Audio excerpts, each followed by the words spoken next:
Hello dears, പുതിയൊരു വീഡിയോയിലോട്ട് എല്ലാവർക്കും സ്വാഗതം. കഴിഞ്ഞ വീഡിയോയിൽ പറഞ്ഞ പോലെ തന്നെ വീണ്ടും ഒരു ട്രാവൽ വീഡിയോ ആയിട്ടാണ് ഞാൻ ഇന്ന് വന്നിട്ടുള്ളത്. ഇവിടേക്ക് എന്താണെന്നൊക്കെ നിങ്ങൾക്ക് തമിഴിൽ കണ്ടപ്പോൾ തന്നെ മനസ്സിലായിട്ടുണ്ടാവില്ലേ? അതേ, നമ്മൾ കൊടൈക്കനാൽ പോയ വീഡിയോ ആണ് കേട്ടോ ഇന്നത്തെ.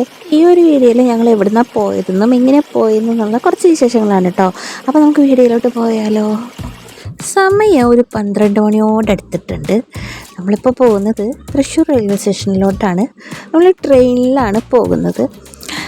പളനി വരെയാണ് നമുക്ക് ട്രെയിൻ. അപ്പോൾ ട്രെയിൻ 2:45-നാണ്.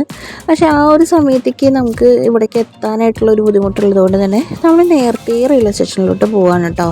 അപ്പോൾ 12 മണി കഴിയുമ്പോഴത്തേക്കും ഇവിടെ ചേട്ടൻ ഇവിടെ കൊണ്ടാക്കിയിട്ടുണ്ടായിരുന്നു. അപ്പോൾ എൻ്റെ കൂടെയുള്ളത് സ്റ്റെഫി മോളാണ്. അവളതാ നല്ല ഉറക്കമാണ്. പിന്നെ കുറച്ച് നേരം കഴിഞ്ഞപ്പോൾ എണീറ്റ് ഞങ്ങൾ കുറച്ച് ഫോട്ടോ ഒക്കെ എടുത്തിട്ടോ. അപ്പോൾ രാത്രി ആയതുകൊണ്ട് തന്നെ നമുക്ക് ട്രെയിനിൽ കയറിയിട്ട് എന്തായാലും വീഡിയോസൊന്നും എടുക്കാനായിട്ട് പറ്റില്ല. ഇപ്പോൾ രാവിലെ ഒരു 6:30 എടുത്തിട്ടുണ്ട്. നമ്മൾ പഴനി എത്താറായിട്ടുണ്ട് കേട്ടോ. അറ്റത്തായിട്ട് ചെറുതായിട്ടൊരു നിഴല് പോലെ ഒരു മല കാണാം. അതാണ് പളനി മല. 6:45 കൂടി എന്തായാലും നമ്മൾ പളനിയിൽ എത്തും. പിന്നെ അവിടെ നിന്ന് വേണം നമുക്ക് ബാക്കി പോകാനായിട്ട്. നമ്മളെന്തായാലും ആദ്യമായിട്ടാണ് കേട്ടോ ഇവിടെ വരുന്നത്. ഇതുവരെ നമ്മളിങ്ങനെ ട്രെയിനിലൊന്നും വന്നിട്ടില്ല. അപ്പോൾ അതാ കറക്റ്റ് ടൈമിൽ തന്നെ അവിടെ എത്തിയിട്ടുണ്ട്. നല്ല തിരക്കുണ്ടായിരുന്നു കേട്ടോ. അവിടെ പുറത്തിറങ്ങിയപ്പോൾ കുതിരവണ്ടിയൊക്കെ ഉണ്ടായിരുന്നു. 150 രൂപയാണ് ബസ് സ്റ്റാൻഡ് വരെ കുതിരവണ്ടിക്ക്. ഇവിടുന്ന് ഓട്ടോയ്ക്ക് 100 രൂപയാണ് ചാർജ് വരുന്നത്. അപ്പോൾ നമ്മൾ ഓട്ടോയിലാണ് കയറിയത്. പൈസ ലാഭിക്കണമല്ലോ. ഇവിടെ നിന്ന് 1 കിലോമീറ്റർ ദൂരമാണ് പളനി ബസ് സ്റ്റാൻഡ് വരെയുള്ളത്. അവിടെ നിന്നാണ് കേട്ടോ നമുക്ക് കൊടൈക്കനാൽ പോകാനുള്ള ബസ് കിട്ടുന്നത്. അപ്പോൾ അമ്പലത്തിനടുത്ത് തന്നെയായിട്ടാണ് ഈ ബസ് സ്റ്റാൻഡ് വരുന്നത്. അപ്പോൾ അമ്പലത്തിൽ പോകുന്നവർക്കൊക്കെ എളുപ്പമായിരിക്കും. അപ്പോൾ നമ്മളങ്ങനെ ബസ് സ്റ്റാൻഡിൽ എത്തിയിട്ടുണ്ട്. അപ്പോൾ നമ്മളിവിടെ അന്വേഷിച്ചപ്പോൾ അറിഞ്ഞത് 8 മണിക്കാണ് അടുത്ത ബസ് എന്നാണ്. അപ്പോൾ ഇവിടെ ബസ്സിൻ്റെ ടൈമിങ്സൊക്കെ കൊടുത്തിട്ടുണ്ട്. 7:30 ആകുമ്പോൾ സീറ്റ് റിസർവേഷൻ ചെയ്യാനായിട്ടുള്ള ഒരു ഇത് തുടങ്ങും. 10 രൂപ കൊടുത്താൽ നമുക്ക് സീറ്റ് റിസർവ് ചെയ്യാം. അപ്പോൾ ഈ ബസ്സിൽ നമുക്ക് സീറ്റിൽ ഇരുന്ന് പോകാനായിട്ട് പറ്റും. അല്ലെങ്കിൽ നല്ല തിരക്കുണ്ടാവും. അപ്പോൾ ഇപ്പോൾ ബസ് എടുക്കുമ്പോൾ തന്നെ നമുക്ക് സീറ്റ് കിട്ടിയെന്നൊന്നും വരത്തില്ല കേട്ടോ. അപ്പോൾ അവിടെ ക്യൂവിൽ നിന്ന് നമ്മൾ 10 രൂപ കൊടുത്ത് ഒരു സീറ്റ് റിസർവ് ചെയ്ത് നമ്മൾ കയറിയായിരുന്നു. അപ്പോൾ കറക്റ്റ് 8 മണിക്ക് തന്നെ ബസ് എടുത്തു. പളനി ബസ് സ്റ്റാൻഡിൽ നിന്ന് ബസ് ഇങ്ങനെ പോയിക്കൊണ്ടിരിക്കുകയാണ്. അപ്പോൾ അങ്ങോട്ട് നോക്കുമ്പോൾ നമുക്കിതാ അവിടെ പളനി ടെമ്പിൾ കാണാൻ പറ്റും. കണ്ടോ? അങ്ങനെ പ്രിൻസസ് ഹിൽസ് കൊടൈക്കനാലിലേക്കുള്ള യാത്ര ഇവിടെ തുടങ്ങി കഴിഞ്ഞു. ഈ റോഡിൻ്റെ 2 സൈഡിൽ നിറയെ പുളിമരങ്ങളാണ് കേട്ടോ. അതിങ്ങനെ കൂട്ടിമുട്ടി നിന്നിട്ട് അതിൻ്റെ ഇടയിലൂടെ പോകുമ്പോൾ നല്ല രസമാണ് കാണാനായിട്ട്. പക്ഷെ ഞാൻ ഈ പറയുന്ന ഭംഗിയൊന്നും ചിലപ്പോൾ നമുക്ക് വീഡിയോ കാണുമ്പോൾ കിട്ടണമെന്നില്ല കേട്ടോ. ഇവിടെ നിന്ന് കൊടൈക്കനാൽ വരെ ഒരാൾക്ക് ചാർജ് വരുന്നത് 60 രൂപയാണ്. അതിൻ്റെ കൂടെ നമ്മൾ നേരത്തെ സീറ്റ് റിസർവ് ചെയ്യാൻ കൊടുത്താൽ 10 രൂപ കൂട്ടുമ്പോൾ ടോട്ടൽ ഒരാൾക്ക് ഇവിടെ നിന്ന് വരുന്നത് 70 രൂപയാണ് കേട്ടോ. Princess hills Kodaikanal welcomes U. ഈ ബോർഡ് കടന്ന് നമ്മൾ അങ്ങോട്ട് പോയിക്കൊണ്ടിരിക്കുകയാണ്. ഇനി ഓരോരോ ഹെയർ പിന്നുകൾ കയറി മേലെത്തണം. മൊത്തം 21 ഹെയർ പിന്നുകളാണ് കൊടൈക്കനാലിലുള്ളത്. അപ്പം നമ്മൾ പളനിയിൽ നിന്ന് കൊടൈക്കനാലിലോട്ട് പോകുമ്പോൾ ഇടത്തെ സൈഡിലായിട്ട് ഇരുന്നാൽ കേട്ടോ നമുക്ക് ഈ കാഴ്ചകളൊക്കെ കാണാനായിട്ട് പറ്റത്തുള്ളൂ. കാരണം ഒരു സൈഡിൽ മലയുടെ ഭാഗം, ഒരു സൈഡിൽ ഇങ്ങനെ കൊക്ക, ആ ഒരു ഭാഗമാണ്. അപ്പോൾ ഇടത്തെ സൈഡിലായിട്ടിരുന്നാൽ നമുക്ക് ഈ കാഴ്ചകളൊക്കെ കാണാം. പിന്നെ ഇങ്ങനെ തിരിഞ്ഞ് വരുമ്പോൾ ഹെയർ പിന്നുകൾ കയറുമ്പോൾ തിരിഞ്ഞ് വരുമ്പോഴൊക്കെ കാണാൻ പറ്റും. അതിനിടയിൽ ചെറിയ ചെറിയ ഇങ്ങനെ വാട്ടർഫോൾസൊക്കെ ആയിട്ടുണ്ട് കേട്ടോ. രാവിലെ തന്നെ നല്ല കോടയാണ് കേട്ടോ. അതുകൊണ്ട് തന്നെ ഭയങ്കര ഭംഗിയായിട്ടുള്ള കാഴ്ചകളൊന്നും കാണാനായിട്ട് പറ്റുന്നില്ലായിരുന്നു. മൊത്തം ഇങ്ങനെ മൂടി കെട്ടി നിൽക്കുന്ന പോലെയായിരുന്നു. നല്ല തണവും ഉണ്ടായിരുന്നു. ഓരോ ഹെയർ പിന്നുകളായിട്ട് ഇങ്ങനെ കയറി വരുമ്പോൾ നമ്മൾ കയറി വന്ന റോഡിൻ്റെ ഭാഗമൊക്കെ അവിടെ കാണാനായിട്ട് പറ്റും കേട്ടോ. അത് കാണുമ്പോൾ ഭയങ്കര രസമുണ്ട് കാണാൻ. നിൽക്കുമ്പോൾ നമ്മൾ വന്ന ഭാഗമാണ് ആ കാണുന്നത്. കൊടൈക്കനാലിനെ കുറിച്ച് പറയുകയാണെങ്കിൽ തമിഴ്നാട്ടിലെ ദിണ്ടിക്കൽ ജില്ലയിലെ ഒരു പട്ടണമാണ് കൊടൈക്കനാൽ.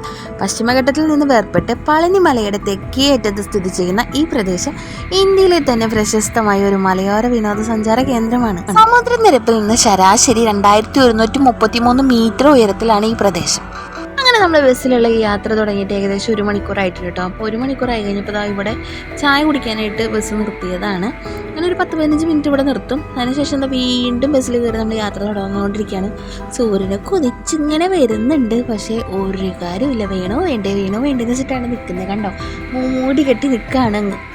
ഇനി ഇവിടെ നിന്ന് 2 മണിക്കൂർ യാത്ര കൂടി കഴിഞ്ഞാലേ നമ്മൾ കൊടൈക്കനാൽ എത്തുള്ളൂ കേട്ടോ. അപ്പോൾ ബസ്സിൽ പോകുന്നവരൊക്കെ ആണെന്നുണ്ടെങ്കിൽ ഈ സ്ഥലത്ത് ഇറങ്ങി വല്ല ചായയും വെള്ളമൊക്കെ കുടിച്ചിട്ട് ഇനി ബസ്സിൽ കയറിയിരിക്കാനായിട്ട് നോക്കുക. കാരണം ഇനി ബസ് വേറെ എവിടെയും നിർത്തുന്നതല്ല. മേലോട്ട് പോകും തോറും തണുപ്പും കോട ഇങ്ങനെ കൂടിക്കൊണ്ടേ ഇരിക്കുകയാണ് കേട്ടോ. അതിൻ്റെ ഇടയിൽ ആ മലയുടെ ആ സൈഡിലോട്ടൊക്കെ നോക്കുമ്പോൾ ചെറിയ ഇങ്ങനെ ചാലി പോലെ വെള്ളച്ചാട്ടമൊക്കെ കാണാൻ പറ്റുന്നുണ്ട്. എനിക്ക് കാണാൻ പറ്റുന്നുണ്ട്, നിങ്ങൾക്ക് കാണാൻ പറ്റുന്നുണ്ടോ എന്ന് എനിക്കറിയത്തില്ല. തമിഴ്നാട്ടിലെ ബസ് യാത്ര വളരെ മനോഹരമാണെന്നൊക്കെ ഞാൻ കഴിഞ്ഞ വീഡിയോയിൽ വല്ലാതെ അങ്ങ് തള്ളി മറിച്ചായിരുന്നു. പാട്ടൊക്കെ കേട്ടങ്ങ് സ്വിച്ച് പോവാന്നും പറഞ്ഞു. പക്ഷേ ഈ ഒരു ബസ്സിൽ പാട്ടും ഉണ്ടായിരുന്നില്ല, ഒന്നും ഉണ്ടായിരുന്നില്ല. പുറകിൽ ഏതോ പിള്ളേർ സ്പീക്കറിൽ പാട്ടൊക്കെ വെച്ചിട്ടുണ്ടായിരുന്നു. ഇത്ര നേരം നമ്മൾ പതുക്കെ കഴിഞ്ഞാലേ വന്ന് ഇനി നമുക്ക് കുറച്ച് സ്പീഡിൽ പോവാം. പിന്നെ ഇത്ര നേരം ചെറുതായിട്ടെങ്കിലും കുന്നും മലയൊക്കെ കാണാമായിരുന്നു. ഇപ്പം അതുപോലും കാണാനില്ല കേട്ടോ. മൊത്തം മഞ്ഞ് മൂടി കിടക്കുകയാണ്. പിന്നെ ഒരു ആശ്വാസം എത്താറായിട്ടുണ്ടല്ലോ എന്നുള്ളത് മാത്രമാണ്. കാരണം അവിടെ ഇവിടെയൊക്കെ ആയിട്ട് 1-2 വീടുകളൊക്കെ കാണാനായിട്ട് പറ്റുന്നുണ്ട്. അങ്ങനെ നമ്മളിത് ടോളിൻ്റെ അവിടെ എത്തിയിട്ടുണ്ട്. ഈ ടോള് കഴിഞ്ഞ് ചെല്ലുന്നതാണ് ഫസ്റ്റത്തെ ഒരു വാട്ടർഫോൾ ഉണ്ടല്ലോ, അതിൻ്റെ അവിടോട്ടാണ് കേട്ടോ ചെല്ലുന്നത്. പക്ഷേ നമ്മളിപ്പോൾ ബസ്സിലായതുകൊണ്ട് നമുക്കവിടെ ഇറങ്ങാനോ അതിനൊന്നും പറ്റത്തില്ല. വെറുതെ വണ്ടിയിൽ ഇരുന്നിട്ട് കാണാൻ മാത്രമേ പറ്റത്തുള്ളൂ. സ്വന്തം വണ്ടിയായിട്ടൊക്കെയാണ് വരുന്നതെങ്കിൽ വണ്ടി നമുക്കിവിടെ സൈഡിൽ പാർക്ക് ചെയ്തിട്ട് ഈ വാട്ടർഫോളിൻ്റെ അവിടെ പോയി നിന്നിട്ട് കണ്ടിട്ട് ഫോട്ടോ ഒക്കെ എടുത്തിട്ട് പോകാനായിട്ട് പറ്റും.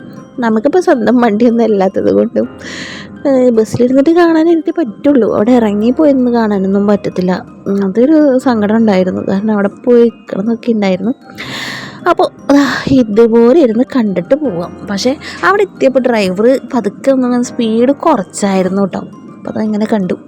അങ്ങനെ 2 മണിക്കൂറത്തെ യാത്രയ്ക്ക് ശേഷം നമ്മൾ മേലെ എത്തിയിട്ടുണ്ട്. അപ്പോൾ ഇപ്പോൾ തന്നെ നമ്മൾ ബസ്സിലിരുന്നിട്ടുണ്ട്. നമ്മൾ റൂം ബുക്ക് ചെയ്തിട്ടുണ്ടായിരുന്നു. ബസ് സ്റ്റാൻഡിൻ്റെ തൊട്ട് പുറകിലുള്ള ജയരാജ് റെസിഡൻസിയിലാണ് നമ്മൾ റൂം ബുക്ക് ചെയ്തത്. ഇതാണ് കേട്ടോ ഹോട്ടൽ. നല്ലൊരു ഹോട്ടൽ തന്നെയാണ്. വളരെ റേറ്റ് കുറവാണ്. പക്ഷെ നീറ്റ് ആൻഡ് ക്ലീൻ ആയിട്ടുള്ളൊരു സ്ഥലമായിരുന്നു. ചെറിയൊരു ബാൽക്കണി ഉണ്ട്. ആ ബാൽക്കണിയിൽ നിന്ന് നോക്കുമ്പോൾ കാണുന്ന ഒരു ഇതാണ് കേട്ടോ അത്. എന്തായാലും നല്ലതായിരുന്നു. യുമാപ്പ് ട്രാവലർ ആ ഒരു വീഡിയോയിൽ കണ്ടിട്ടാണ് കേട്ടോ ഞങ്ങൾ ഈ റൂം ബുക്ക് ചെയ്ത്. പിന്നെ നമ്മൾ ഒന്ന് ഫ്രഷായി പുറത്തൊക്കെ ഇറങ്ങി നമ്മൾ ഫുഡ് കഴിച്ച് ആദ്യം പോയത് ലേക്കിൻ്റെ അവിടേക്കാണ്. ലേക്കിൻ്റെ അവിടേക്ക് പോയപ്പോൾ നല്ല തിരക്കായിരുന്നു. ഇപ്പോൾ സീസൺ ആയതുകൊണ്ട് തന്നെ നല്ല തിരക്കുണ്ടായിരുന്നു. ഒരുപാട് നേരം നമ്മൾ ബോട്ടിൽ കയറാനായിട്ട് അവിടെ ക്യൂ നിന്നു. ഒരു രക്ഷയില്ല, അതുപോലെ തിരക്ക്. പിന്നെ നമ്മൾ വേണ്ടെന്ന് വെച്ചിട്ട് ഇപ്പുറത്ത് വന്ന് നിന്നു കേട്ടോ. ഇതിൻ്റെ സൈഡിലൂടെയൊക്കെ കുറേ നേരം നടന്ന് കുറച്ച് ഫോട്ടോസൊക്കെ എടുത്തു. അങ്ങനെ ഫോട്ടോ എടുത്ത് നിൽക്കുന്ന സമയത്താണിത് അവിടെ നിറയെ സ്ട്രോബെറി. ചെറുതാണ്, ഉണ്ടായി തുടങ്ങുന്നേ ഉള്ളൂ. അപ്പോൾ നിങ്ങൾക്ക് കാണിച്ചു തരാൻ വേണ്ടിയിട്ട് ഞാൻ അവിടെ നിന്ന് 2-3 പൊട്ടിച്ചെടുത്തിട്ടുണ്ട്. കഴിക്കാനൊന്നും പറ്റത്തില്ല കേട്ടോ. കണ്ടോ, ചെറുതാണ്. കണ്ടപ്പോൾ അരച്ചെടുത്തെന്ന് മാത്രം. 12 മണിക്കാണ് നമ്മളിവിടെ എത്തിയത്. പിന്നെ നമ്മളൊന്ന് ഫ്രഷായി കുറച്ച് നേരം റൂമിലൊക്കെ ഇരുന്ന് ഇറങ്ങി കഴിഞ്ഞപ്പോൾ തന്നെ ഏകദേശം സമയമൊക്കെ പോയി. അപ്പോൾ നമ്മളിവിടെ അടുത്തുള്ള സ്ഥലങ്ങളിൽ മാത്രം പോകാമെന്ന് വിചാരിച്ചു. അപ്പോൾ നമ്മൾ അടുത്തായിട്ട് വന്നിട്ട് ബ്രയാൻ പാർക്കിലാണ് വന്നത് കേട്ടോ. പാർക്കിലുള്ള കുറച്ച് വീഡിയോസൊക്കെ നമ്മൾ എടുത്തു. പാർക്കിൻ്റെ ഉള്ളിലോട്ട് കയറുമ്പോൾ എൻട്രി ഫീസ് ഉണ്ട്. 20 രൂപയാണ് ഒരാൾക്ക് വരുന്നത്. കുട്ടികൾക്ക് 10 രൂപയാണ് വരുന്നത്. അതിൻ്റെ ഉള്ളിലൂടെ അങ്ങോട്ടും ഇങ്ങോട്ടും കുറേ നടന്നു, കുറേ വീഡിയോസ് എടുത്ത്, കുറേ ഫോട്ടോസ് എടുത്ത്, കുറേ റീൽസൊക്കെ ചെയ്തു. അപ്പോൾ റീൽസൊക്കെ കാണണമെന്നുണ്ടെങ്കിൽ നമ്മുടെ ഇൻസ്റ്റഗ്രാമും കൂടി ഒന്ന് ഫോളോ ചെയ്തേക്കണേ. അതുപോലെ തന്നെ നമ്മുടെ ചാനൽ ആരെങ്കിലും സബ്സ്ക്രൈബ് ചെയ്യാതെ വീഡിയോ കാണുന്നുണ്ടെങ്കിൽ ഒന്ന് സബ്സ്ക്രൈബ് ചെയ്തേക്കണേ. വീഡിയോ ഇഷ്ടപ്പെട്ട് കഴിഞ്ഞാൽ ഷെയർ ചെയ്യാനും കമൻറ്റ് ചെയ്യാനും സബ്സ്ക്രൈബ് ചെയ്യാനും മറക്കല്ലേ. ഇതിനുള്ളിൽ അങ്ങനെ പ്രത്യേകിച്ച് കാണാൻ മാത്രമായിട്ട് ഒന്നുമില്ല കേട്ടോ. കുറച്ച് ഫ്ലവേഴ്സ് അവിടെ ഇവിടെയൊക്കെ ആയിട്ട് നിൽക്കുന്നുണ്ട്. പിന്നെ കുറച്ച് നേരം സമാധാനമായിട്ട് ഇരിക്കാമെന്ന് മാത്രം. ബാക്കി എവിടെ പോയാലും ഭയങ്കര തിരക്കായിരിക്കും. ഇവിടെ അങ്ങനെ വലിയ തിരക്കൊന്നുമില്ല. അപ്പോൾ നമുക്കിങ്ങനെ ഇരിക്കാം. പിന്നെ എത്ര നേരം വേണമെങ്കിൽ ഇങ്ങനെ നടന്ന് കണ്ടുകൊണ്ടിരിക്കാം, കുറച്ച് ഫോട്ടോസ് എടുക്കാം. അത്രമാത്രം ഇതിനുള്ളിലുള്ളൂ. അല്ലാതെ പ്രത്യേകിച്ച് അങ്ങനെ കാണാൻ മാത്രം ഒന്നും തന്നെ ഇവിടെ ഇല്ല. ഞങ്ങളും ഇതൊക്കെ തന്നെയായിരുന്നു പണി, ഈ ഫോട്ടോ എടുക്കലും റീൽ ചെയ്യലും. രാവിലെ നമ്മൾ വരുമ്പോൾ തന്നെ ഫസ്റ്റത്തെ ബസ് മിസ്സായപ്പോൾ തന്നെ ഞങ്ങളുടെ മൊത്തത്തിലുള്ള പ്ലാനിങ് എല്ലാം പാളിപ്പോയായിരുന്നു.